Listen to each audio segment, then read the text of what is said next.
మందసమునను మహాపవిత్రమైన గర్భమునకు కొనివచ్చిరి. అప్పుడు మేఘము ఆ దేవాలయమును క్రమ్ముకొనెను. మొదటి పట్టణము.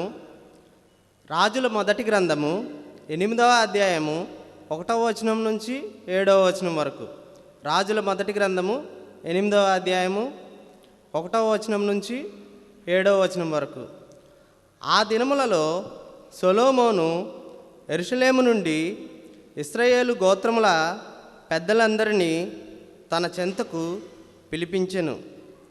దావీదు నగరమైన సియోను నుండి ప్రభు మందసమును తెప్పింపవలెనని వారితో చెప్పెను.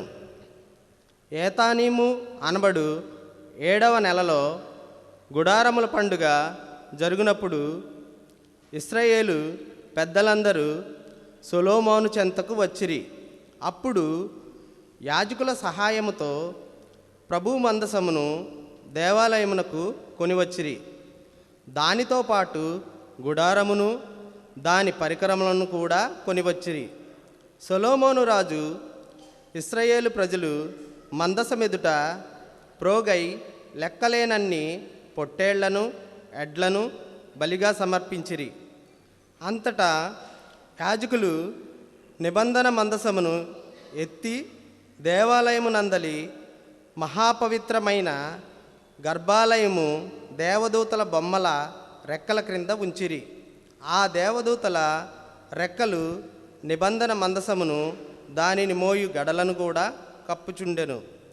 హోరేబు కొండ వద్ద మోషే ఉంచిన 2 రాతి పలకలు తప్ప మందసమున మరేమీయూ లేవు.